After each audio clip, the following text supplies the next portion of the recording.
ICP Academy.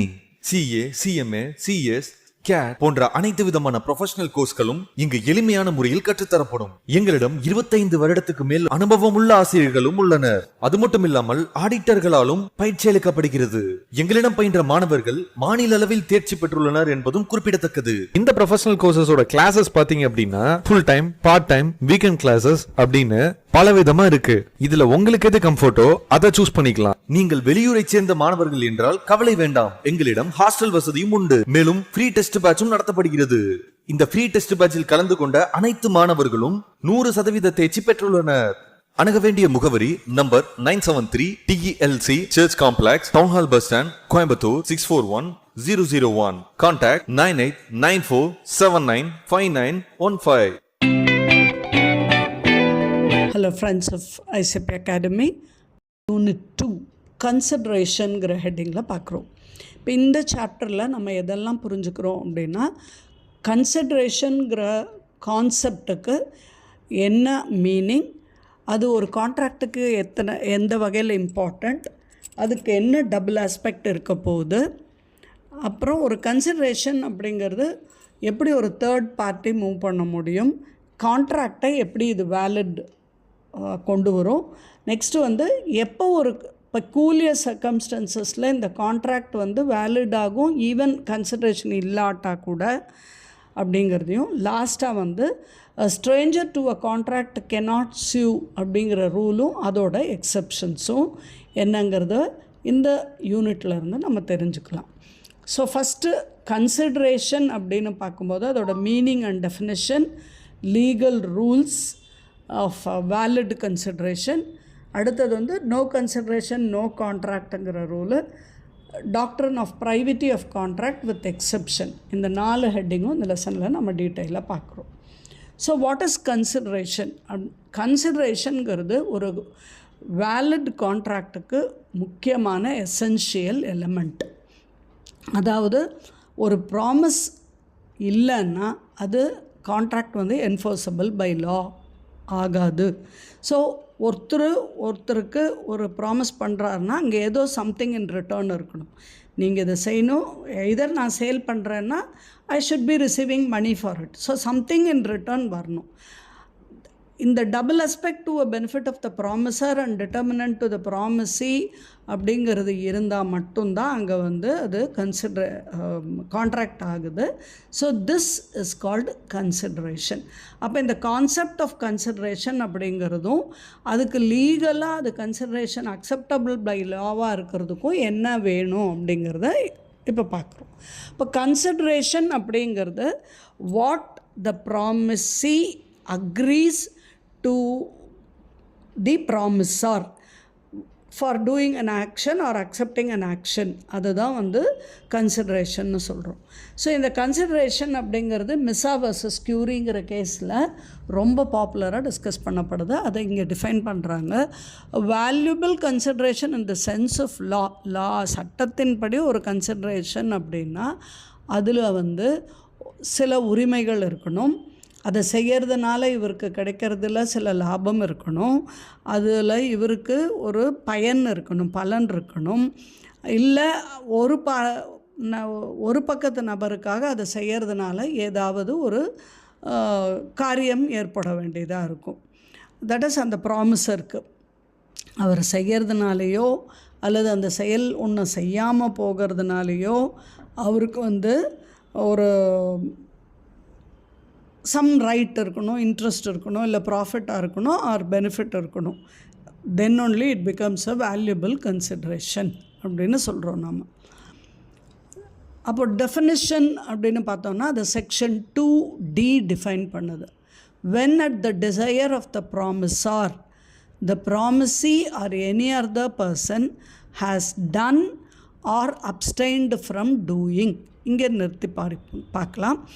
Desire of the ப்ராமிசர், அப்போது அந்த ப்ராமிசருங்கிறது offer கொடுக்குறவர் அவருடைய விருப்பத்தின் பேரில் அந்த ப்ராமிசி அப்படிங்கிறவர் ஒரு காரியத்தை செய்கிறதோ செய்யாமல் இருக்கிறதோ or does not abstain from doing or promising to do or abstain from doing something, ஏதாவது ஒரு காரியம் செய்யறதுக்கோ செய்யாமல் இருக்கிறதுக்கோ ஒரு ப்ராமிஸ் பண்ணி கொடுத்துறாருன்னா then it is called consideration for the promise. அப்போ கன்சிட்ரேஷன் அப்படிங்கிறது இஸ் அன் ஆக்ட். கன்சிட்ரேஷன் அப்படிங்கிறது ஒரு செயல், ஏதோ ஒன்று செய்யறதுக்கான ஒரு செயல் அப்படிங்கிற மீனிங் நம்ம கொண்டு வர்றோங்க. ஸோ இப்போ டெக்ஸ்டுவல் எக்ஸாம்பிள் புக்கில் one example, first example, Ajay guarantees Bhuvan for payment of price of the goods which Bhuvan wanted to sell on 1 month credit to Chaitanya. Bhuvan வந்து சைத்தன்யாவுக்கு 1 month கடன், ஒரு மாத காலம் கடனுக்காக பொருட்கள் விற்கிறதுக்கு ரெடியாக இருக்கார். அந்த பொருளுக்கான விலையை கொடுக்க கேரண்டி யார் கொடுக்குறாரு? அஜய் கொடுக்குறாரு. அப்போ selling of goods on credit to Bhuvan by Bhuvan to Chaitanya is consideration for A's promise. எதுக்காக ஏ ப்ராமிஸ் பண்ணுறாரு அப்படின்னா புவன் சைத்தன்யாவுக்கு குட்ஸ் விற்கிறது. அப்போ குட்ஸ் விற்கிறது புவனால் சைத்தன்யாக்குங்கிறது கன்சிட்ரேஷன், அதுக்கு பணம் கொடுக்கறதுங்கிறது அஜய் கேரண்டி பண்ணுறது ப்ராமிஸ். ஸோ இப்போ இது புரிஞ்சிருக்கும்னு நினைக்கிறேன். Consideration of doing something. Second one, a college premises student who will score above 95% for the job in MNC. Consideration need not be monetary. Here the promise for recruitment of candidate will be considered as consideration for the act of students scoring above 95%. A college promises students who will score above 95% for the job in MNC. College என்ன promise பண்ணுது? 95%க்கு மேலே நீங்கள் உங்கள் எக்ஸாமில் score பண்ணிங்கன்னா உங்களுக்கு multinational கம்பெனியில் ஒரு ஜாப் வாங்கி கொடுக்குறோன்னு ப்ராமிஸ் பண்ணுது. அப்போது இந்த கன்சிட்ரேஷன் அப்படிங்கிறது பணமாக செலுத்துறது மட்டுமே இருக்கணுங்கிற அவசியம் இல்லை. இங்கே ப்ராமிஸ் அப்படிங்கிறது ஒரு செயலாகவும் இருக்குது. அது இந்த ஆக்ட் ஆஃப் ஸ்டூடெண்ட்ஸ் 95%க்கு மேலே வாங்கினால் அவங்களுக்கு ஜாப் கிடைக்கும் அப்படிங்கிறது இங்கே கன்சிட்ரேஷனாக அமையுது. So this is for an promise made as an act. Next வந்து consideration is abstain from doing something. சிலது செய்யாமல் நிறுத்துறதும் கன்சிட்ரேஷன் தான். இப்போ Abhishek promises Bharati not to file a suit against him if Bharati would pay him 1 lakh. Abhishek பாரதிக்கு என்ன promise பண்ணுறாருன்னா, நீ 1 லட்சம் கொடுத்தீங்கன்னா உன் மேலே கேஸ் போட மாட்டேன் அப்படிங்கிறாரு. அப்போ கேஸ் போடாமல் இருக்கிறதுக்கு ரூபாய் 1 லட்சம் கேட்குறாரு. அப்போது பாரதியோட பேமெண்ட் வந்து அபிஷேக்குக்கு ஃபேவராக இருக்குது. அபிஷேக்கோட ப்ராமிஸ் வந்து கன்சிட்ரேஷன். அந்த கன்சிட்ரேஷன் வந்து நாட் டு டூ சம்திங், ஒரு செயலை செய்யாமல் நிறுத்துறதுக்கு ஒரு ப்ராமிஸ் வாங்கிக்கிறார். அதுதான் consideration is abstaining from doing something. Case file பண்ணாமல் இருக்கிறதுக்கு ப்ராமிஸ் பண்ணுறாரு. Example 4. ABC has a shop of electric item. XYZ wishes to open another electric shop next to his shop. ABC offers rupees 2 lakh to XYZ for shifting the same from the AB shop. இப்போ ABC ஒரு electric shop வச்சு ஒரு கடை வச்சுருக்காரு. அதுக்கு பக்கத்தில் XYZ இன்னொரு கடை வைக்கிறதுக்கு வர்றாரு. ஆனால் அதுக்கு ஏபிசி என்ன பண்ணுறாரு, உனக்கு நான் 2 லட்சம் கொடுத்துட்றேன், நீ என் கடையை விட்டு ஒரு கிலோமீட்டர் தள்ளி போய் உன் கடையை வச்சுக்கோன்னு சொல்கிறாரு. அப்போ consideration is for XYZ not opening a shop nearby him. அதுதான் XYZ தன் பக்கத்தில் ஒரு கடை வைக்காமல் இருக்கிறதுக்காக இவருக்கு ஒரு ப்ராமிஸ் பண்ணுறாரு. அப்போ இது வந்து அப்ஸ்டைன் ஃப்ரம் டூயிங் சம்திங்னு புரியுது நமக்கு. நெக்ஸ்ட் வந்து consideration must be at the desire of the promisor. இது வந்து அவருடைய விருப்பத்தின் பேரில் இருக்கணும். Consideration may move from promisee or any other person. Promisee கிட்ட இருந்தும் போகலாம், இல்லை வேறு யார்கிட்ட இருந்தும் போகலாம். Consideration may be past, present or future. கன்சிட்ரேஷனுங்கிறது பாஸ்ட்டாகவும் இருக்கலாம், ப்ரெசண்ட்டாகவும் இருக்கலாம், ஃப்யூச்சராகவும் இருக்கலாம். அப்போ இதுலேருந்து நமக்கு என்ன தெரிய வருது, கன்சிட்ரேஷன் அப்படிங்கிறது வந்து a promise, a performance that parties exchange with each other. 2 பேருக்கு நடுவில் ஒரு செயல்பாடு ஒற்றுக்கொள்ளப்பட்டால் அதுக்கு பேர் கன்சிட்ரேஷன்னு சொல்கிறோம்.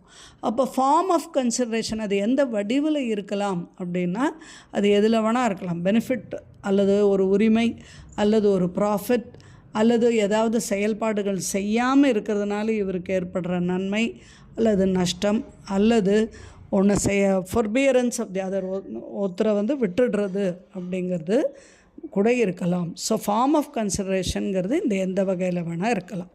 நெக்ஸ்ட் வந்து லீகல் ரூல்ஸ் ரிகார்டிங் கன்சிடர். இப்போ ஃபஸ்ட் வந்து consideration must move at the desire of the promisor. இது ஃபஸ்ட்டு லீகல் ரூல் பார்க்குறோம். அதாவது ஒரு ப்ராமிசி அல்லது இன்னொரு தேர்ட் பார்ட்டிங்கிறது on the request of the promisor அல்லது அந்த ப்ராமிசரோட விருப்பத்தின் பேரில் அந்த கன்சிடரேஷனை ஆஃபர் பண்ணும். அதாவது ரிட்டர்ன் எலிமெண்ட், அதுதான் கன்சிடரேஷன்னு சொல்கிறோம். இப்போ ஒரு கான்ட்ராக்ட், மேரேஜ் கான்ட்ராக்டில் ஏதாவது ஒரு ப்ராமிஸ் ஆஃப் செட்டில்மெண்ட் அப்படிங்கிறது சட்டத்தின்படி செயல்படுத்தக்கூடியதாக இருக்கணும். Act done at the desire of third party is not a consideration. இன்னொருத்தருக்காக ஒரு ஆக்ட் செய்கிறோன்னா அதை கன்சிடரேஷன்னு சொல்ல முடியாது. துர்கா பிரசாத் வர்சஸ் பால்டியோ அப்படிங்கிற ஒரு கேஸில் நம்ம இதை பார்க்குறோம். Defendant D promised to pay P a certain commission on articles which would be sold through their agency in a market. Dங்கிறவர் Pக்கு ஒரு கமிஷன் கொடுக்குறேங்கிறாரு. எதுக்கு? அவருடைய ஆர்டிகிள்ஸை வந்து இவருடைய ஏஜென்சி வழியாக மார்க்கெட்டில் விற்றா. Market was constructed by P at the desire of C. Market அப்படிங்கிறது இந்த ஏஜென்சியை க்ரியேட் பண்ணுறவர் அந்த P வந்து அவராக அந்த மார்க்கெட்டை கன்ஸ்ட்ரக்ட் பண்ணல, Cக்காக கன்ஸ்ட்ரக்ட் பண்ணுறாரு. அப்போது not at the desire of D, டிஃபெண்டண்ட்டுக்காக இல்லை. D was bound to pay as it was without consideration and hence void. D வந்து இப்போது டிங்கிறவர் ஒரு Pக்கு நீங்கள் என் பொருளை விற்று கொடுத்தா நான் உங்களுக்கு கமிஷன் கொடுக்குறேன்னு சொல்கிறாரு. ஆனால் அந்த Pங்கிறவர் அந்த மார்க்கெட்டை அவராக செய்யலை, அவரோட Cங்கிறவருக்காக செய்கிறாரு. இப்போ Cங்கிறவருக்காக மார்க்கெட் செய்யும்போது Cக்கும் Dக்கும் எந்த விதமான கன்சிடரேஷனும் இல்லை.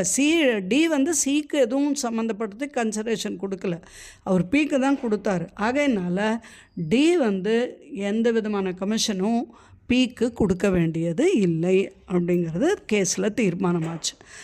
Textual example: R saves S goods from fire without being asked to do so. R cannot demand any reward for his service as the act was being done voluntarily. ஆருங்கிறவர் எஸ்ஸுடைய பொருளை ஃபயர்லேருந்து காப்பாற்றுறாரு. ஆனால் எஸ் ஒன்றும் அவரை கேட்டுக்கல, ஃபயர்லேருந்து என் பொருளை காப்பாற்றி கொடுங்கன்னு. இவராக போய் வாலண்டராக செய்கிறாரு. அப்போ வந்து இவர் அதுக்கான எந்த பலனையும் எதிர்பார்க்க முடியாதுங்கிறது தான் இங்கே வந்து லீகல் ரூல் சொல்லுது. Next, consideration may move from promisee or any other person. Promisee தான் கன்சிடரேஷன் கொடுக்கணுங்கிறது இல்லை, வேறு யாராவது கூட கொடுக்கலாம். For example, in India consideration may proceed from the promisee or any other third person who is not a party of the contract. அந்த மூணாவது நபர் கான்ட்ராக்ட்லேயே இல்லாத நபராக கூட இருக்கலாம். இப்போ செக்ஷன் 2D என்ன சொல்லுதுன்னா, இந்த ப்ரொபோசிஷனை ரொம்ப கிளியராக சொல்லுது. Desire of the promisor, the promisee or any other person doing something such an act is consideration. அந்த promisee அல்லது இன்னும் வேறு யார் அந்த செய்கையை அந்த ப்ராமிசருடைய விருப்பத்துக்காக செஞ்சாலும் அது கன்சிடரேஷன் தான். அப்படின்னா there can be a stranger to consideration, but அவர் கான்ட்ராக்டுக்கு ஸ்ட்ரேஞ்சராக இருக்க வேணுங்கிற அவசியம் இல்லை. அவர் அந்த கான்ட்ராக்டை பற்றி தெரிஞ்ச ஒரு ஸ்ட்ரேஞ்சராக இருக்கலாம். எக்ஸாம்பிள் 6 நம்ம டெக்ஸ்டுவலில், an old lady made a gift of her property to her daughter with a direction to pay a certain sum of money to the maternal uncle by way of annuity. ஒரு old lady அவளுடைய டாட்டருக்கு ஒரு property கொடுக்குறாங்க. அதில் ஒரு condition என்ன சொல்கிறாங்க, ஒரு கொஞ்சம் பணத்தை அவங்க மாமாவுக்கு கொடுக்கணுங்கிற மாதிரி சொல்கிறாங்க. On the same day the daughter executed a writing in favour of the brother agreeing to pay annuity. அந்த டாட்டரை இம்மீடியட்டாக அவங்க பிரதருக்கு ஆன்யூட்டி கொடுக்கறதாக ஒரு ரைட்டிங் எழுதுகிறாங்க. The daughter did not however pay the annuity and the uncle sued to recover it. அந்த old லேடியோட பிரதருக்கு தான் இவங்க எழுதி கொடுக்குறாங்க, ஆனால் அந்த ஆன்யூட்டிவை கொடுக்கல. அப்போ வந்து அந்த அங்கிள் கோர்ட்டுக்கு போகிறாரு அதை ரெக்கவர் பண்ணுறதுக்காக. It was held that there was sufficient consideration for the uncle to recover the money from the daughter. அப்போ அந்த அங்கிளுக்கு தாராளமாக கோர்ட்டில் வின் பண்ண முடியும், அதுக்கு ஒரு சான்ஸ் இருக்குது. அவங்க அந்த டாட்டர் கொடுக்காத ஒரு பணத்துக்காக அதை கோர்ட்டில் போட்டு ஃபைல் பண்ணி ஜெயிக்க முடியும், வாங்கியிருக்காங்க அப்படிங்கிறது இந்த கேஸில் தெரியுது. இது சின்னையா வர்சஸ் ராமையா 1882 நடந்திருக்கு. Next, executed and executory consideration. A consideration which constitutes in the performance of an act is said to be an act is said to be executed. A consideration which consists in the performance of an act. அந்த செயல்ஸ் பாடலையே ஒரு consideration அதுக்குள்ளே இருக்குதுன்னு சொன்னால் it is set to be executed. அந்த செயல்பாடு செய்யும்போது அது முடிஞ்சது, செஞ்சுருக்கோன்னு அர்த்தம். When it consist in a promise it is set to be executed. அந்த கன்சிடரேஷன் அப்படிங்கிறது ஒரு ப்ராமிஸில் இருந்தால் அது இனிமேல் செய்யப்பட வேண்டியது, to be executed. The promise by one party may be the consideration for an act by some other party and vice versa. ஒரு பார்ட்டியோட ப்ராமிஸ் வந்து இன்னொரு பார்ட்டியோடைய ஆக்ஷனுக்கு கன்சிடரேஷனாகவும் இருக்கலாம், மாற்றி இப்படியும் இருக்கலாம். ஃபார் எக்ஸாம்பிள், டெக்ஸ்டுவல் எக்ஸாம்பிள் தான். A pays ₹5,000 to B and B promises to deliver him a certain quantity of wheat within a month. A ₹5,000 கொடுக்குறாரு பிக்கு. பி அதை என்ன சொல்கிறாரு, உங்களுக்கு கோதுமை வந்து ஒரு மாதத்துக்குள்ளே கொஞ்சம் கோதுமை கொடுக்குறேன் அப்படின்னு ஒரு குவான்டிட்டி சொல்லி ப்ராமிஸ் பண்ணுறாரு. In this case A pays the amount whereas B merely makes promise. A பைசா கொடுத்துட்டாரு, ஆனால் பி வெறும் ப்ராமிஸ் தான் பண்ணியிருக்காரு. therefore the consideration paid by A is executed whereas the consideration promised by B is executory. அப்போ ஏ வந்து அவருடைய ப்ராமிஸை முடிச்சுட்டாரு, அது கன்சிடரேஷன் முடிஞ்சு போச்சுன்னாச்சு, எக்ஸிக்யூட்டட். அதே நேரத்தில் பி கோதுமை பைசா கொடுத்தீங்கன்னா கோதுமை கொடுக்குறேன்னு சொன்னது வந்து to be executed is bending, அதனால் இது எக்ஸிக்யூட்டரி கன்சிடரேஷன்னு வருது. Next, consideration may be past, present or future. இது வந்து has done or abstained from doing அப்படிங்கிறது செக்ஷன் 2Dல recognition of the doctrine of past considerationங்கிற மீனிங்கில் வருது. அதாவது ஒரு ப்ராமிஸை சப்போர்ட் பண்ணுறதுக்கு ஒரு பாஸ்டில் நடந்த கன்சிடரேஷனுங்கிறது ப்ரீவியஸ் ரெக்வெஸ்ட்டுக்கு மூவ் ஆகணும். ஜென்ரல் பிரின்சிபல் என்ன, கன்சிடரேஷன் கிவன் அண்ட் அக்செப்டட் அப்படிங்கிறது ஒரு ப்ராமிஸ் எக்ஸ்சேஞ்சுக்காக தான் நடக்குது. அப்போது the consideration if past may be the motive but cannot be the real consideration of a subsequent promise. அப்போ ஒரு கன்சிடரேஷன் ஏற்கனவே முடிஞ்சிருந்ததுன்னா அது வந்து ஒரு மோட்டிவேட்டிங் ஃபேக்டர், ஊக்கப்படுத்தக்கூடிய ஒரு ஃபேக்டராக இருக்கலாமே ஒழிய அடுத்து செய்யக்கூடிய ப்ராமிஸ்க்கு ரியல் கன்சிடரேஷனாக இருக்க வேண்டியது இல்லை. பட் இந்த event of the services being rendered in the past as the request of the desire of the promiser. ஆனால் வந்து இந்த ப்ராமிசர் கேட்டுக்கொண்டபடியில் இவருடைய செயல்பாடுகள் முன்ன நடந்த செயல்பாடுகள் இருந்தால் the subsequent promises regarded as admission that the past consideration was not gratuitous. The subsequent promises is regarded as an admission that the past consideration was not gratuitous. ஆனால் இந்த event of the service being rendered in the past வந்து ஒரு முன்ன நடந்த ஒரு செயல் இந்த ப்ராமிசரோட விருப்பத்தின் பேர்லையோ இல்லை கேட்டுக்கிட்டதுனாலேயோ தான் நடந்திருக்கு அப்படின்னாலும் இதுக்காக பின்னால் கொடுக்கக்கூடிய ஒரு ப்ராமிஸ் அது வந்து பாஸ்ட் கன்சிடரேஷனுக்காகங்கிற அட்மிஷனை வந்து ஏற்றுக்கக்கூடியதாக இருக்குது. அதுக்காக இது வந்து சும்மா ஒரு நன்றிக்கு செய்ததாக ஏற்றுக்கொள்ள முடியாது அப்படின்னு சொல்கிறாங்க. Example 8, A performed some services to B at his desire. A சில செய்கைகள் பி கேட்டுக்கொண்டபடியால் செய்கிறாரு. After a week B promises to compensate. B வந்து ஏக்கு கொஞ்சம் காம்பன்சேஷன் ஏதோ கொடுக்குறேன் அப்படின்னு ஒத்துக்கிறார் ஒரு வாரம் கழித்து. ஏ for the work done by him is said to be past consideration and A can sue for recovering the promised money. ஏ ஒரு வாரம் கழித்து தான் சொல்கிறாரு, நீ அன்னைக்கு செஞ்ச செயலுக்கு நான் உனக்கு ஏதாவது கொஞ்சம் காம்பன்சேஷன் கொடுக்குறேன், பணம் கொடுக்குறேன் அப்படின்னு கொடுக்காம போனால் தாராளமாக பி மேலே கோர்ட்டில் கேஸ் போடலாம். எதுக்குன்னா அதை ரெக்கவர் பண்ணுறதுக்கு. பிகாஸ் அது பாஸ்ட் கன்சிடரேஷன் அப்படிங்கிறத ஒரு ப்ரூவ் பண்ணலாம். ஏன்னா பி ப்ராமிஸ் பண்ணது நீங்கள் ஏற்கனவே செஞ்ச செயல்களுக்காக நான் கொடுக்குறேங்கிறது தான் ப்ராமிஸ் அவரோடது. அப்போ அந்த ப்ராமிஸ் அவர் மீட் பண்ணலைன்னா பாஸ்ட் கன்சிடரேஷனுக்காக இவருக்கு கொடுக்கலங்கிறதுக்கு இவர் கேஸ் போட முடியும்.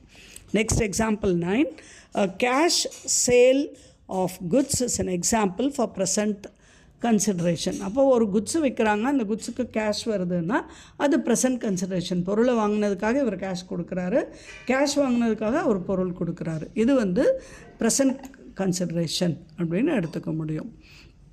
Next consideration need not be adequate அப்படிங்கிறது இருக்குது. அதை நெக்ஸ்ட் ஆடியோவில் பார்ப்போம்.